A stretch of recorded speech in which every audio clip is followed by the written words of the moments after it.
ऐसा कानून 1996 का विरोध करना आदिवासियों के संविधान प्रदत्त अधिकार का विरोध करना है। सालखन मुर्मू। पैसा कानून 1996 अनुसूचित क्षेत्रों में आदिवासियों को प्रदत्त अहम अधिकार और शक्ति है, मगर कुछ आदिवासी संगठन इसका विरोध कर नाच ना जाने आंगन टेढ़ा वाली कहावत को चरितार्थ कर रहे हैं। यह कानून वर्तमान में 10 प्रदेशों में लागू है, मगर सही नियमावली की अनुपस्थिति में यह जरूर कमजोर है।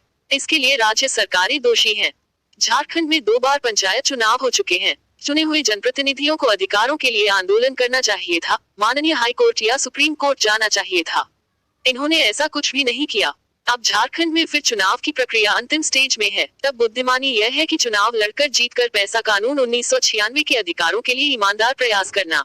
झारखंड में पंचायत चुनाव माननीय सुप्रीम कोर्ट के 12 जनवरी 2010 के फैसले के उपरांत 32 वर्षों के बाद 2010 के अंत में हुए हैं। ज्ञातव्य हो कि आदिवासी विरोधी तत्वों के मुकदमे पर माननीय झारखंड हाई कोर्ट ने 2 सितंबर 2005 को पैसा कानून 1996 में लागू आदिवासियों के लिए एकल पद आरक्षण धारा 4 ग्राम को निरस्त करते हुए इसे असंवैधानिक घोषित किया था। तब इसको पुनर्जीवित करने हेतु 5 सितंबर 2005 को संत Joseph club, Purulia road, Ranchi में आदिवासी बुद्धिजीवियों की एक अहम सभा का आयोजन हुआ। आदिवासी अधिकार मोर्चा का गठन किया गया। डॉक्टर निर्मल मेंज, डॉक्टर कर्मा ओरांव, बंधु तिर्की, चमरा लिंडा को संयोजक और सालखन मुर्मू को मुख्य संयोजक नियुक्त कर जमीन और मान्य सुप्रीम कोर्ट में संघर्ष करने का फैसला लिया गया। झारखंड बंद का आह्वान 7 सितंबर 2005 को किया गया, जिसमें 2 आदिवासी मारे गए। माननीय सुप्रीम कोर्ट का रुख किया गया। कठिन संघर्ष के बाद पैसा कानून 1996 के मार्फत आदिवासी अधिकारों को पुनर्जीवित किया गया। झारखंड में संभावित पंचायत चुनाव में शामिल होकर आदिवासी मूलवासी को अपने दायित्वों का निर्वहन करना चाहिए, न कि इसका विरोध। आदिवासी स्वशासन का वकालत करने वालों ने और पैसा कानून को भी पैसा बोलने वालों ने माननीय सुप्रीम कोर्ट में पैसा के तहत पंचायत चुनाव का विरोध किया था, मगर माननीय सुप्रीम कोर्ट ने उसे भी खारिज कर दिया था।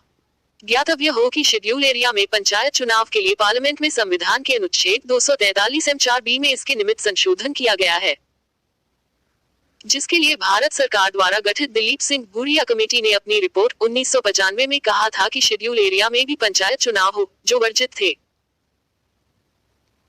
कमेटी का तर्क था कि शेड्यूल एरिया में अवस्थित आदिवासी स्वशासन के प्रमुख जनतांत्रिक तरीके से चुने हुए जनप्रतिनिधि नहीं बल्कि वंश परंपरागत नियुक्त व्यक्ति हैं। पैसा और पत्थलगड़ी आंदोलन के नाम पर संविधान कानून का विरोध करने वालों को सरकारों का विरोध करना चाहिए, जो संवैधानिक व्यवस्थाओं का गला घोंट रहे हैं, बल्कि उल्टी दिशा में आदिवासियों को भड़काने का काम करते हैं। इन संभावित विदेशी तत्वों से झारखंडी जन को सावधान रहने की जरूरत है, जो जाने अनजाने जब तक संसद, सुप्रीम कोर्ट और संविधान का विरोध करते हैं। सालखन मुर्मू, पूर्व सांसद, राष्ट्रीय अध्यक्ष, आदिवासी सेंगेल अभियान।